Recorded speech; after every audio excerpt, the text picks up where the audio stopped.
You're sure it's not an inconvenience, Dr. Kincaid? Yeah, well, so many things have piled up around the house that needed my attention, besides doing my income taxes. But I'll be back in a full schedule on Monday morning. Yeah. Look, by the way, I talked to Rick Weber this morning. Yeah, I wanted you to know that the judges decreased Laura's obligatory sessions from 5 to 2 days a week, so today will probably be your last session with her. Oh, well, good. Look, I know how hard it is for Laura to open up to anybody. I'm very glad to hear that. Yes. All right. Well, thanks again, and I'll talk to you tomorrow. Yeah, you too. Yeah, bye-bye. Hey, thank you for the coffee, honey. You're welcome. Dr. Kincaid willing to take over for your patients with you? Yeah, so it gives me another full day with you and PJ. Hey, it's good to see you so happy and relaxed this morning. Thanks to you. That was such a good idea to change our number to an unlisted. Oh, Peter, I've been meaning to... Oh, excuse me. Didn't you sleep well last night? Oh. Yes, I slept like a log. Best sleep I've had in weeks. I'm just a little groggy, that's all. You sure that's it? Yes. Dr. Taylor, you worry too much, you know that? But you don't have to worry about me anymore. Because today's the day I'm going to get everything in order for me to go back to work at the hospital. If you're up to it. Of course I'm up to it. Now that Dr. Levine is going to confirm my opinion when I see him this afternoon. Which reminds me what I was about to ask you before I started to yawn.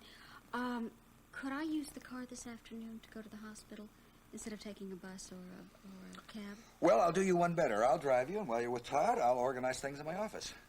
Oh, I'd love that. It'll be just like old times, you and me driving to the hospital together. Right. There's only one problem. What's that? PJ. You know, Maggie's not starting work until tomorrow. So, if there's no one to stay with him while you two are gone. Problem solved.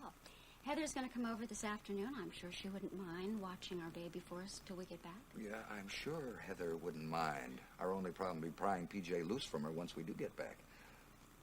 I felt so bad for her when I told her that Maggie'd be working for us. Well, certainly she understands why. Maybe, but I could tell she was really disappointed. Particularly when she saw Maggie come out of the nursery with PJ just to say hello. I know that he reminds her of the baby she just lost. Well, all the more reason why she shouldn't dwell on it and get back into the book room at the hospital. You know, maybe we shouldn't ask her to look after him today, huh? Oh, it's only going to be for a few hours. Besides, I feel I really owe her a favor. I don't know how I would have survived while you were in New York. All of those terrible nights if she hadn't stayed here with me. Okay, you win. But only because I'm selfish enough to want to spend every minute I can with you today. Look, honey, don't you think you ought to call Heather and check with her? No, I just said she's going to be coming over this afternoon. Yeah, I know. Maybe she made other plans for later. Oh, you're right. Okay. If she has made other plans for later, I bet she can change them pretty fast. Heather, just promise me you'll never keep another secret from me. Especially something that affects our life together, please. I promise. Okay. And listen, I'm sorry for storming in the way I did. But when Susan dropped out about you being on the pill, Why doesn't Susan just stay out of my life? Heather, believe me, she was just concerned about your health. Naturally, she thought I knew all about it, so she didn't see any harm in asking how you're getting along. Jeff, you don't know her like I do.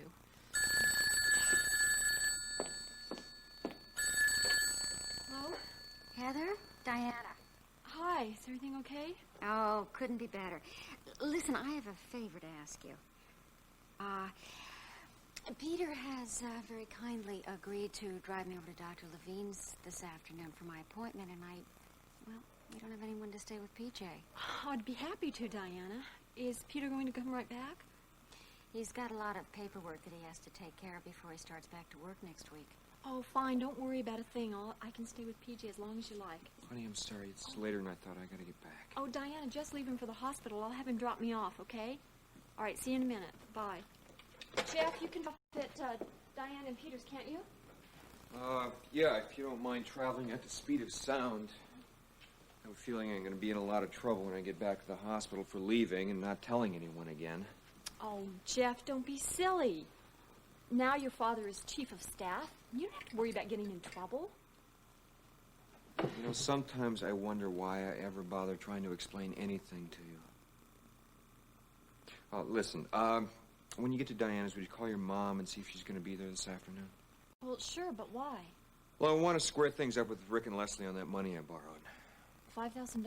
Yeah, I want to get it back to him as soon as possible. But Jeff, what if Cal Jameson calls and then we don't have the money? We'll never find out about Stephen Morris. Heather, when and if Jameson calls, I'll get the money somewhere. But where, Jeff? We don't know anyone else. Hey, who come on. has that. No arguments, huh? I don't want to be in debt to Rick. So you just give her a call and tell her I'll get there as soon as I can after work, all right?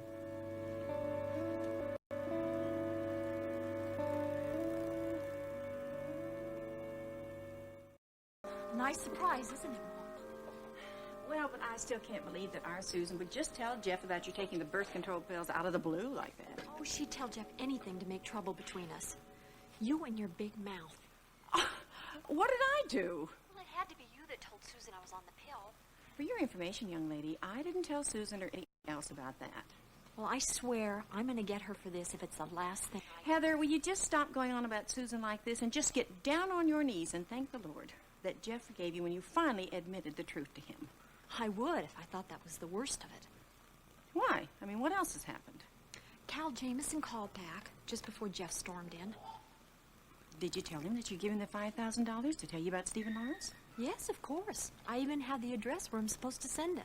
So send it, Heather. I mean, I've still got it in the cookie jar at home. Not for long.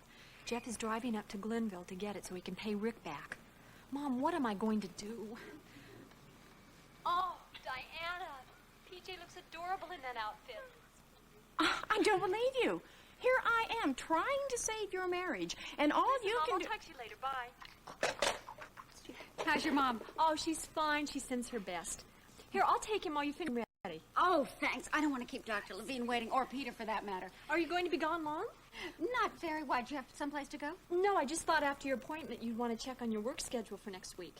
Oh, Jessie's going to call about my shifts as soon as she gets back from her vacation. I'm going to go get dressed.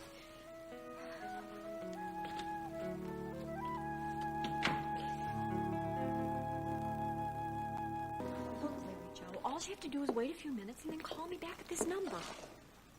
Look, I can't explain it now. You're the one who is always telling me that you want to do me a big favor. Well, all right, just wait a few minutes and then call me back. Heather, you have come to the rescue again. I don't know how Diana and I are ever going to be able to repay you. Oh, don't even think about it, Peter. The important thing is you're able to drive Diana to her appointment today. Can you believe it? I finally found this. PJ's little blue suit. Diana, we searched all over the house for that. I found it in my clothes closet. It was just all crumpled up on the floor way in the back. You mean the closet in the bedroom? How did it get in there? I don't know. I must have put it there. I'm the only one that ever goes into that closet. Well, I'm glad it turned up. I know how badly you felt when you thought it was lost. I almost wish I had lost it. I can't imagine why I would just toss it at the bottom of my closet. I don't remember doing it. Oh, I'll get it. Hello? Who is this? Who is this? Who was it happened? I don't know. I said hello, but they didn't say anything. Did they just hang up? No, whoever it was didn't say anything. I just heard this heavy breathing on the other end of the line. It's the same man, Peter. It has to be. Honey, how could it be? Now, we had our number changed to an unlisted one, remember? It doesn't matter. He got the numbers somehow. Peter, what are we going to do? He's never going to leave us alone. Never. Hey, come on.